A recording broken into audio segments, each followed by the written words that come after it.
예수님 당시에 로마의 지배를 받았었죠. 로마 군인들이 있었습니다. 로마 군인들에게 많은 짐들이 있었을 거예요.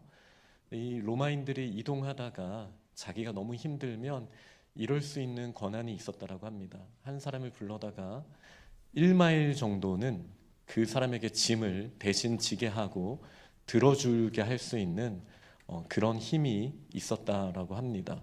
성경을 보면 예수님이 십자가를 지시기 어려운 상황이 되었을 때 그 십자가를 구레네 사람 시몬이 대신 짊어지게 하지 않았습니까? 그러나 거기에 정도가 있었습니다. 1마일만 짐을 지고 가게 할 수 있었습니다. 미국에서도 마일이라는 걸 쓰지만 거의 비슷하지만 조금 다르다라고 합니다. 로마 시대 때의 마일은 군인들이 걷는 걸음을 1000번을 가면 1마일이라고 했다라고 해요. 이 걸음이 저희가 한 번 발을 내딛는 폭을 보통 한 0.75m 정도로 우리가 군대에서 그렇게 배우지 않았습니까? 저는 그렇게 배웠었는데, 그래서 예전에 제가 여기서 야구를 할 수 있나, 축구를 할 수 있나 궁금해서 제 보폭으로 여기까지 60걸음 곱하기 0.75 이런 식으로 계산했던 기억이 있는데, 비슷한 것 같아요. 로마인들의 걸음걸이나 요즘 저희의 걸음걸이나 그 로마인들에게 1000걸음이라고 했을 때 그 보폭은 오른발이 땅에서 떨어져서 다시 오른발이 닿을 때까지입니다. 그러니까 저희의 기준으로는 두 걸음이라고 할 수 있겠죠. 오른발 왼발 오른발이니까요. 일반적으로 이거를 1.5m라고 한다면 로마 시대 때 1마일은 한 1500m 정도 되는 거리라고 할 수 있겠습니다. 그러니까 지금 미국에서의 마일과 아주 큰 차이가 나는 것은 아니죠. 한번 바쁜 일이 있다라고 생각을 해보세요. 내가 빠르게 뭔가를 해야 되는데 갑자기 로마 군인이 저희를 부르는 겁니다. 그리고 아주 무거운 짐을 저희 앞에 던져놓고 1마일 동안 이거를 들고 따라오라고 얘기를 했을 때 저희의 마음이 얼마나 불편하겠습니까? 아마 이게 끝나면 우리가 힘은 없으니까 억지로 1마일을 끌려가기는 했지만 거기에서 뭐 불평을 하더라도 속으로 했겠죠. 마지막 순간에 짐을 내려놓을 때 우리에게 뭐 기쁨이나 감사가 있기는 어려울 것입니다. 참 운이 없다라고 생각하거나 저 못된 로마 사람들 빨리 없애주셔야 될 텐데 뭐 이런 마음을 저희가 가지기 쉽지 않겠습니까? 이게 일반적인 우리가 살아가는 모습인 것 같습니다. 우리가 원하는 대로 일들이 다 풀리지 않죠. 누군가가 우리를 막 함부로 대하는 경우가 있을 수도 있습니다. 저희의 마음은 참 저렇게 존중하지 않는 사람과 함께 하는 게 힘들다라고 느끼죠. 그러면서도 어쩔 수 없이 우리가 당하기도 하고 억울한 일을 겪기도 하고 이런 일들이 쌓아가지만 그 일이 지나고 나서 여전히 우리에게 이 안 좋은 영향력이 끼치고 있다는 것을 알게 됩니다. 근데 예수님께서는 전혀 새로운 시야를 저희들에게 허락하세요. 1마일은 누가 뭐라고 해도 우리는 억지로 끌려가는 거예요.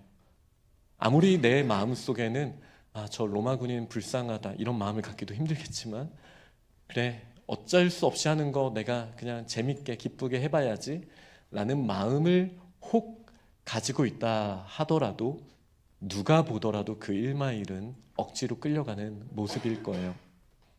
그러나 그 이후의 선택은 어떤 겁니까? 1마일은 군인들이 우리를 짐을 지고 따라오라고 말할 수 있지만 그 이상은 할 수 없게 법으로 정해져 있는 거거든요. 돌아가야 되잖아요. 자기가 떠난 곳까지 돌아가려면 사실은 그 사람은 2마일을 이미 걸은 거예요. 상당한 거리죠. 그런데 예수님께서는 1마일을 더 가야 된다라고 말씀을 하세요. 왜요? 그 1마일은 어떤 강제성도 없는 거예요. 누가 억지로 시킬 수 있는 거리도 아니에요. 당연하다라고 생각하는 이 세상의 원칙을 뛰어넘는 영역이에요. 저는 주님께서 저희에게 주시는 이 산상수훈이 하나님 나라의 법이 그냥 1마일을 억지로 끌려갔을 때 어떻게 너의 마음을 만질 수 있을 것인가 정도가 아니라 이 세상의 인과 법칙에 따라서 어떻게 반응할 것인가가 아니라 훨씬 더 크신 하나님의 나라의 자유와 우리의 그 능력을 분명하게 드러내신다라고 저는 생각합니다. 그 빅터 프랭클린이 그렇게 말했잖아요. 뭐라고 말했냐면 사람들에게 절대 뺏을 수 없는 것이 있다. 바로 그 사람의 마음의 태도는 어떤 것을 뺐더라도 그 마음의 태도는 결코 빼앗을 수 없다라고 이제 죽음의 수용소에서 그렇게 말하지 않았습니까? 로마 군인이 우리를 1마일을 억지로 데려가 갈 수 있어요. 이 상황에서 우리가 할 수 있는 건 없습니다. 그러나 여기에서 1마일을 그와 함께하는 마음으로 돕는 마음으로 갈 수 있다라면 우리는 더 이상 속국에서 어쩔 수 없이 끌려가는 다른 사람에게 주도권이 있고 나는 아무것도 할 수 없으니 나는 피해 볼 수밖에 없어 정도가 아니라 거기까지는 세상의 기준으로 따라갔다라면 지금부터는 내가 너에게 도움이 되어줄게 라고 말할 수 있는 돕는 자의 역할이 될 수 있다는 거예요.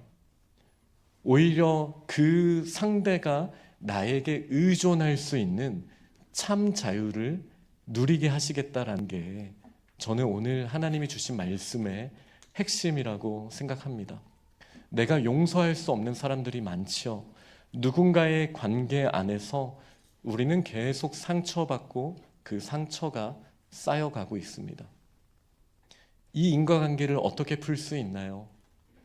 옛날에 4000년 전쯤에 그 고대 바벨론 제국에서 함무라비라는 유명한 대왕은 함무라비 법전을 통해서 나름대로의 인과 법칙을 법으로 세워놨습니다. 누군가 눈을 다치게 했다라면 그 사람의 눈도 다치게 해라. 누군가가 당신의 이를 뽑았다라면 그 사람의 이도 뽑아라. 이 말씀은 이런 법은 사실은 끊임없는 보복의 이 사이클을 이 정도 선에서 끊으라고 말하는 인과 법칙 안에서 사람의 관계를 적당히 유지하게 하는 정도였어요. 왜냐하면 누군가 억울한 일을 당했을 때 나에게 힘이 있다라고 느끼고 있다라면 사람들이 보통 어떤 선택을 합니까? 배로 갚으려고 하거든요. 그러니까 그 고대에도 함무라비 법전은 그 이상을 보복하면 안 된다라는 사람의 악한 마음을 적당히 조절하게 하는 정도의 선이 있었습니다. 그러나 예수님은 그 인과관계를 뛰어넘어야 된다라고 말씀하시는 거예요. 우리를 괴롭힌 사람에게 우리가 안 좋은 마음을 갖게 되죠. 그리고 그 마음을 가진 채로 그냥 돌아선다라면 그 순간만 우리를 힘들게 한 것이 아니라 그 독소를 지닌 채로 저희는 살아가게 됩니다. 이것은 두 가지 의미에서 참 슬픈 일입니다. 우리의 인생이 힘들어질 뿐만 아니라 이 땅 가운데 하나님의 나라가 강력하게 임할 수 없기 때문입니다. 어쩔 수 없이 일어난 억울한 일들이 있습니다. 내가 경험하고 싶지 않은 불편한 일들이 있습니다. 그리고 그 한계에 다다랐을 때, 이제 우리 차례가 되었을 때, 우리의 선택권이 되었을 때 우리는 어떤 선택을 해야겠습니까? 여기에 오늘 주님이 주신 말씀이 있는 거예요. 우리는 억울한 1마일을 지나왔습니다. 그 다음에 저희의 선택에 따라 이미 이 엎질러져 버린 이 물들이 어떻게 하나님 나라에서 작동하게 되는지가 결정되게 될 것입니다. 저는 간절히 소망합니다. 우리 공동체가 1마일을 억지로 끌려갔었더라면 그 다음 선택지는 아버지께서 주신 그 마음으로 내가 선택해서 아버지의 뜻을 선택할 수 있는, 그렇게 세상과는 전혀 다른 방식으로 하나님의 나라를 드러내는 우리 믿음의 공동체가 다 될 수 있기를 간절히 소망합니다. 오늘 산상수훈이 나오잖아요. 원래 이 산상수훈은 모세 때 처음 있었던 것 같습니다. 모세가 시내산에 올라가서 하나님의 법을 받고 그 법에 있는 말씀들을 이제 선포했죠. 가르쳤죠. 그 산상수훈이 레위기 19장에도 참 잘 나와 있습니다. 오늘 저희가 읽었던 본문 중에 사실 가장 우리를 마음을 무겁게 하는 말씀은 하늘 아버지께서 온전하신 것 같이 너희도 온전하라. 어떻게 저희가 완전하신 하나님처럼 완전한 존재가 될 수 있겠습니까? 그럴 수 없죠. 하나님의 온전하심과 우리의 온전함 사이에는 분명히 질적으로 다른 무언가가 있을 것입니다. 그런데 이 레위기 19장을 보면 이 비슷한 말씀이 가장 먼저 나오게 됩니다. 하나님께서 거룩하신 것 같이 너희도 거룩하라 라고 말씀하세요. 여기에 힌트가 있습니다. 거룩은 오직 하나님께만 쓸 수 있는 표현입니다. 하나님 홀로 거룩하신 존재이시죠. 그러나 누구를 무엇을 또 거룩하다라고 할 수 있습니까? 거룩하신 하나님께 연결되어 있는 존재들을 우리는 또한 거룩하다라고 합니다. 예전에 하나님께서 임하시는 집을 무엇이라 불렀습니까? 거룩한 처소라는 의미로 성전이라고 불렀잖아요. 하나님의 말씀을 우리는 뭐라고 부릅니까? 성경, 거룩한 말씀이다라고 합니다. 왜죠? 이것이 거룩하신 하나님께 연결되어 있기 때문이죠. 우리들은 서로 성도라고 말합니다. 왜죠? 우리가 하나님의 거룩한 백성이기 때문입니다. 거룩하심은 원래 홀로 한 분이신 하나님께 있지만 누구든지 자신의 의를 버리고 그분께 잇대어질 수 있다면, 이어질 수 있다면 그는 거룩한 사람이 될 수 있습니다. 저는 하나님의 온전하심이 이와 같다라고 생각합니다. 질적으로나 모든 면에서 완전하시고 온전하신 분은 하나님 한 분밖에 없으시죠. 이 표현을 이제 헬라어로 보면은 목적이라는 텔로스라는 어원이 들어가 있는 표현이에요. 그 목적을 완전하게 세우실 수도 있으며 완전하게 이루어내실 수 있는 전지, 전능, 전선하신 존재만이 완전한 존재라고 할 수 있는 거예요. 그러나 저희들이 완전하신 하나님에게 심겨지기만 하면, 주님의 품에 우리가 안길 수 있다라면 그분의 온전하심이, 그분의 완전하심이 저희에게 전달이 되는 역사가 일어나게 됩니다. 이 온전함이라는 단어가 완전함과 또 어떤 의미에서는 인테그리티라고 번역할 수 있는, 일관되게 연결되어 있는 그 상태를 말하기도 해요. 신명기 18장에 보면 너희는 하나님 앞에서 완전하라 라는 표현을 씁니다. 근데 여기서 말하는 완전함은 이제 헬라어로 구약 성경을 번역한 것을 70인역이라고 하는데, 이 70인역은 이 단어를 오늘 우리가 말한 똑같은 완전함으로 썼어요. 근데 원래 거기서 히브리어는 일반적으로 인테그리티라고 번역이 되는, 우리가 하나님 앞에서 모든 거짓된 것을 지워버리고 나의 의와 나의 생각을 지워버리고 하나님이 나의 기준이 되는 그 상태를 바로 이 완전함 혹은 온전함이라고 신명기 18장과 마태복음 우리가 읽은 5장은 연결하고 있습니다. 그러니 하나님은 질적으로 완전하신 분이지만 우리가 어떻게 온전해질 수 있습니까? 우리의 모든 상황 가운데 완전하신 하나님 앞에 있다라는 생각을 저희가 놓치지 않고 인테그리티의 삶을 사는 거예요. 항상 하나님 앞에서 완전하신 하나님이 나의 주인이심을 인정하는 삶을 살 때 우리는 그 온전한 길로 나아갈 수 있습니다. 레위기 19장을 보면 산상수훈처럼 비슷한 표현들이 정말 많이 나와요. 거짓 맹세하지 말라, 거짓을 입에 담지 말라, 이런 표현도 있고요. 억압하지 말라, 특별히 귀 먹은 자를 저주하지 말라. 귀먹은 사람 듣지 못하잖아요. 그런데 귀먹은 사람이라고 저주하면 안 된다. 이 연약한 자들을 향한 마음을 계속 말씀하세요. 맹인 앞에 장애물을 두지 말라. 형제를 미워하지 말라. 그런데 마음으로 미워하지 말라는 표현을 하거든요. 그러면 우리가 이제 형제를 사랑하라는 말이 또 레위기 19장에도 나오는데 이웃을 사랑하라는 말로요. 그러면 뭐든지 그냥 다 포용하라는 말입니까? 라는 질문을 할 수 있잖아요. 근데 레위기 19장은 그러나 잘못된 것을 형제에게 반드시 가르쳐 줘야 한다. 그러니까 마음으로 미워하지는 않으면서 사랑하면서 가르쳐야 하는 산상수훈의 말씀이 이미 모세를 통해서 이스라엘 공동체에게 주셨던 거예요. 원수를 갚지 말아라. 동포를 원망하지 말아라. 내 이웃을 내 몸과 같이 사랑하라. 머리가 희끗한 분들 앞에서 일어나라. 예의를 갖추라는 것이죠. 노인의 얼굴을 공경하라. 나그네를 사랑하라. 공평한 저울을 사용해라. 이게 주님께서 주신 명령입니다.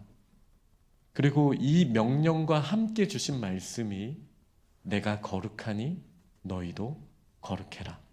오늘 우리의 표현으로는 내가 온전하니 너희도 온전해라.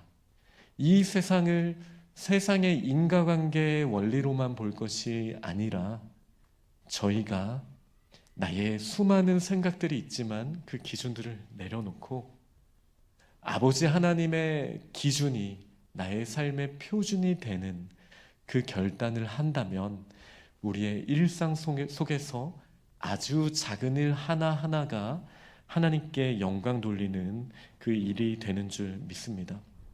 먼저는 오늘 본문을 보니까 우리의 언어의 기준을 바꾸라고 말씀하세요. 우리는 이 말을 통해서 우리 속에 있는 것이 말로 드러난다라고 예수님께서 분명하게 가르쳐 주셨는데 이 말을 통해서 얼마나 많은 상처를 주고받고 있습니까?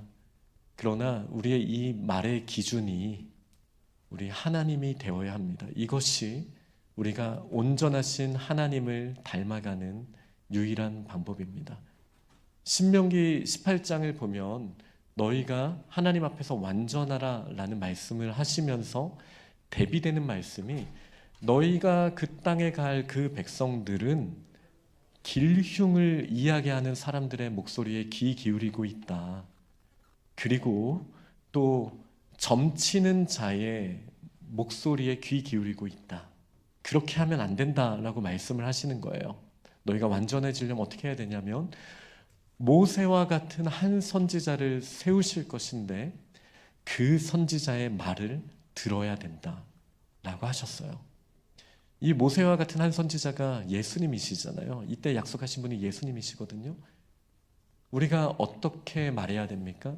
먼저 예수님의 말씀을 듣고 우리의 언어의 기준이 표준이 예수님이 되심을 인정하고 저희는 말해야 합니다. 완전하신 하나님께서 우리의 앞에 계시죠. 그가 우리의 오른편에 계시니 우리가 흔들리지 않겠다라고 다윗은 시편 16편에서 분명하게 선포했거든요. 그렇습니다. 하나님이 늘 우리 앞에 계시다라는 사실을 저희는 기억해야 합니다. 우리가 무슨 말을 하든 어떤 대화를 나누든 우리는 하나님 앞에서 죽게 하듯 우리는 매너를 갖춰야 될 뿐만 아니라 진실함을 그 안에 가져야 합니다. 예수님께서 이 당연한 이야기를 이렇게 하신 맥락이 있습니다. 2000년 전에 사람들은 수많은 맹세들을 했었어요. 지금도 법원에서 우리가 증인이 되기 위해서는 진실만을 말할 것을 선언하지 않습니까? 많은 사람들이 그 당시에 사람들 앞에 자신의 말에 권위를 두기 위해 수많은 하나님과 연관된 것들을 기준으로 맹세하는 일들이 있었어요. 어떤 사람은 하늘에 맹세를 하고 어떤 사람은 성전에 있는 제단을 두고 맹세를 했었습니다. 그런데 이게 충돌될 때 사람들이 그 기준을 하나님 앞에 두는 게 아니라 상대적으로 두는 거예요. 내가 이것은 제단에 두고 맹세한 거기 때문에 하늘에 두고 맹세한 것보다는 이거는 덜 중요해 라고 중요한 것에 대한 기준을 상대적으로 펼쳐 놓았습니다. 무엇이 옳은 것인가, 무엇이 그른 것인가가 더 이상 기준이 되거나 중요한 상황이 아니라 그냥 내가 말한 맥락에서 사람들 앞에서 이거는 정말 중요한 거라고 말했으니 내가 이건 지킬게. 그러나 다른 맹세는 상대적으로 덜 중요한 거니까 이거에 대해서는 내가 그냥 소홀하게 여겨도 돼 라고 말했던 2000년 전의 맥락에서 예수님은 그 무엇으로도 맹세해서는 안 된다라고 말씀하세요. 하늘로도 하나님의 보좌가 있는, 땅으로도 하나님의 발등상이 되는, 그리고 예루살렘으로도 큰 임금의 성이잖아요. 우리 하나님의 도성이잖아요. 심지어 우리 목숨으로도, 우리 머리로도 맹세하지 말라고 하셨어요. 왜요? 이 모든 것들은 하나님이 입법자가 되시고 하나님이 창조주가 되시는 것의 결과물이지, 우리는 우리 머리카락 한 올도 검거나 희게 만들 수 있는 능력이 내 내면에 가지고 있지 않잖아요. 가장 작은 쓸모없다고 생각하는 머리카락 한 올도 바꿀 수 없는 저희가 우리의 목숨으로, 예루살렘으로, 하늘로, 이 땅으로 맹세하는 것이 어떤 의미가 있냐라는 말씀을 주시는 거예요. 저는 이 말씀은 단순하게 맹세하지 말라 정도가 아니라 누가 입법자인지를, 누가 만드시고 지키시고 구원하시는 분이신지를 우리가 마음으로부터 알아야 된다라고 지금 주님께서 저희들에게 선포하신 말씀이라고 저는 확신합니다. 왜요? 말은 누구나 쉽게 할 수 있잖아요. 그런데 그 말이 무엇에 뿌리를 두고 있습니까? 우리는 이 세상에 어느 정도 책임을 질 수 있는 사람입니까? 그런데 내가 책임질 수 없는 욕을 하고 다른 사람을 모욕하고 내가 책임질 수 없는 약속을 하면서 나는 그 어떤 힘도 없으면서 거룩하신 하나님의 이름 앞에서 맹세하는 이 일이 오히려 하나님을 모욕하는 일이라는 거예요. 우리는 우리가 할 수 있는 일에 대해서 얘기하면 됩니다. 야고보서는 이 똑같은 본문 말씀을요, 조금 더 구체적으로 맹세하지 말라고 하시면서 너희의 생각에 옳은 것을 옳다라고 말하고 그 아닌 것을, 그른 것을 그르다라고 말하라고 하셨어요. 이것은 우리는 생각할 수 있는 존재고 우리가 어떻게 판단하면서 느낄 수 있는 존재이기는 하지만 우리는 옳은 것을 만들어낼 수 있는 존재는 아닙니다. 내가 옳다라고 말하면 세상이 그것을 기준으로 다 바뀝니까? 그렇지 않죠. 이 모든 질서는 오직 하나님으로부터만 나오는 거예요. 그러니 우리는 어떠한 말을 하더라도 우리가 하나님의 자리에 앉아서는 안 됩니다. 내가 영원한 입법자인 것처럼 그 기준을 가지고 우리가 저주하고 막 정죄하고 그리고 항상 내가 옳다라고 말하는 이 자기의를 우리는 벗어나야 한다라는 거예요. 그렇기에 맹세하지 말라는 이 뜻은 그 기준이 하나님이심을 겸손하게 인정하고 우리가 느끼는 것이 그렇다라고 생각하면 나는 그렇게 느낀다라고 말하는 것, 나는 그렇게 생각한다라고 말하는 우리의 겸손한 태도가 필요하다라는 거죠.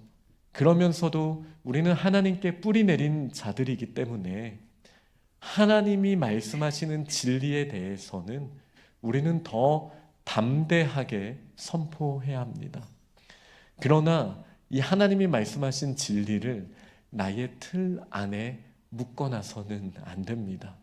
그 겸손함이 여전히 필요해요. 레위기 19장도 그렇고 저희가 읽은 마태복음 5장도 그렇고요. 하나님은 질서와 정의의 하나님이십니다. 그러면서도 여전히 원수를 사랑하라고 말씀하시고 용납하시고 용서하라고 하시는 주님의 음성이 같이 있다라고 할 때 우리는 어떻게 내가 하나님의 기준으로 봤을 때 틀렸다라고 생각한 사람들을 정죄하는 자리에만 머물 수 있겠습니까? 그러니 하나님의 온전하심 같이 저희가 온전하기 위해서는 나의 기준을 뛰어넘어야 합니다. 계속 기도해야 됩니다. 아버지의 기준이 나의 삶의 기준이 되게 하시고 아버지가 죄인을 용서하셨던 것처럼 오늘 찬양하셨듯이 그렇게 자격 없는 우리를 용납하셨는데 우리도 용서하는 자리에 나아가게 하여 주옵소서. 이러한 입술의 열매가 맺혀지는 저희들이 될 수 있기를 원합니다. 또한 마지막으로 말씀을 나눌 때 단순히 우리의 언어만 바뀌는 것이 아니라 우리의 삶의 모습도 달라져야 합니다. 1마일을 억지로 끌려갔던 저희가 그 1마일의 끝에서 우리의 짜증을 그대로 간직한 채 돌아왔던 저희들의 모습이 너무나 많지 않나요?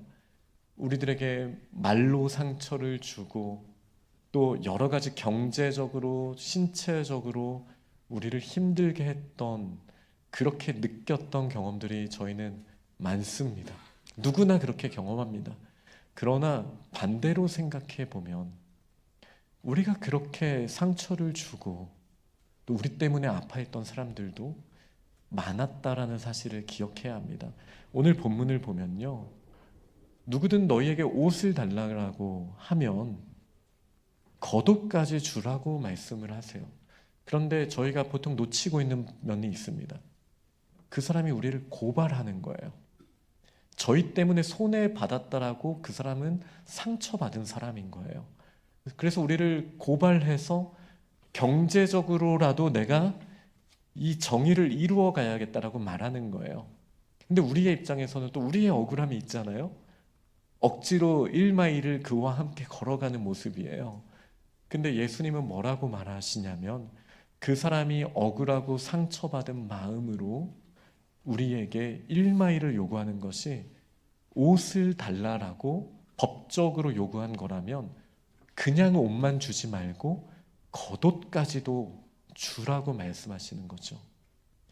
그냥 1마일만 가는 것이 아니라 또 다른 1마일을 더 가야 이 사이클이 끊어질 수 있다라고 말씀해 주시는 거예요. 우리가 함무라비 법전 정도로 이 세상의 인과관계로 서로를 대할 때 과연 우리에게 소망이 있습니까? 법적인 소송이 계속 더해지고 더해지면 내가 이 옷 하나만 주고 말지 하면 이제 우리 주변의 모든 문제는 해결되고 원수는 없어지는 것입니까? 아닙니다. 원수가 없어질 수 있는 유일한 방법은 그 원수가 친구가 되는 거예요. 저는 어렸을 때 너무 친했던 친구가 있는데 고등학교 때 얘랑 유치원 때 같이 놀았던 애인데 고등학교 때 같이 친구가 됐어요. 얼마나 좋았겠어요. 그런데 뭐 제가 어느 정도 얘기할까 잠깐 망설였는데요. 그냥 짧게만 얘기하겠습니다. 이 친구가 저한테 의자를 던졌거든요. 근데 다른 친구가 그거를 이제 막아줬어요. 그리고 얘가 저한테 이제 내가 순간 욱해서 그랬어, 미안해라고 했는데 제가 그냥 뒤도 안 돌아보고 나갔어요. 그리고 저희는 그 이후로 한 번도 연락한 적이 없습니다. 충분히 그럴 수 있었어요. 사실 제가 뭐라고 말했는데 걔가 그런 거냐면 너는 왜 청소 안 하고 놀아? 라고 제가 한마디 했는데 걔가 저한테 의자를 던진 거거든요.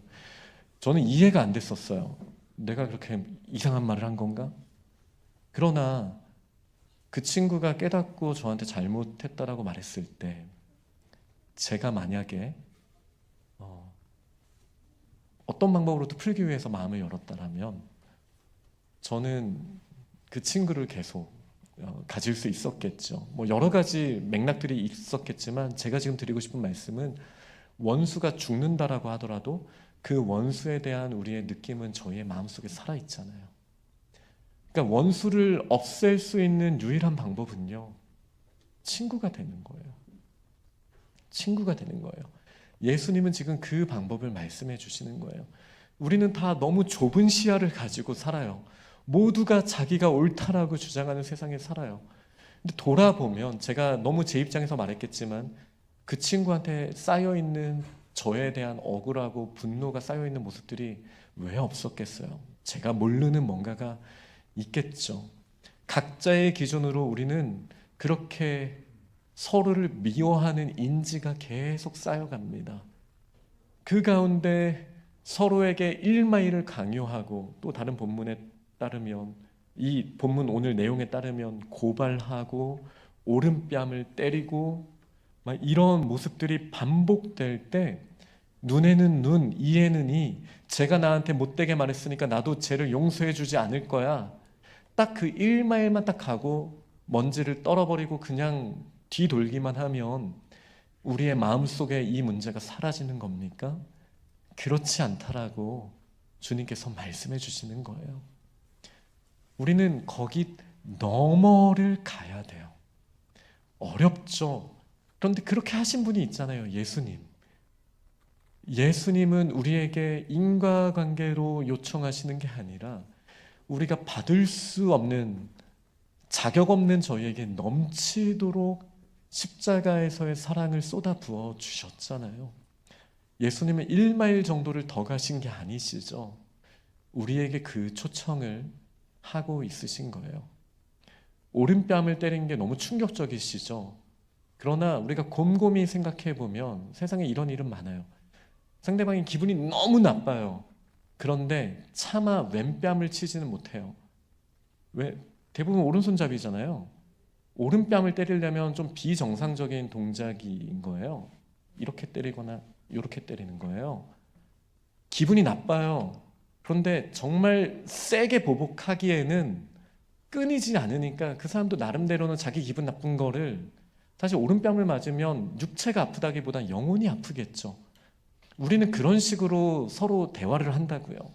차마 오른뺨을 때리진 않지만 왼쪽 뺨을 때리진 않지만 말로 오른뺨을 계속 때리고 있는 거예요. 이런 관계들이 그냥 우리가 그럼 나도 오른뺨 때릴 거야, 나도 아프게 말할 거야 라고 했을 때 전혀 해결되지 않는단 말이에요. 그래서 예수님께서 오늘 이렇게 저희들에게 초청하고 있으신 거예요. 1마일을 더 가면 돼. 1마일은 어쩔 수 없이 끌려갔지만 그 이상 가는 거는 너희가 결정할 수 있는 거고 너희가 변화를 줄 수 있는 거야. 모두가 억지로 1마일씩만 서로 끌고 당기는 모습만 여태까지 해왔다라면 이제는 저희가 그 이상으로 하나님이 기뻐하시는 선택을 해야 한다는 거예요. 너무 추상적이죠. 저는 오늘 본문에 나온 말씀을 문자 그대로 저희가 지키자라는 것은 아닙니다.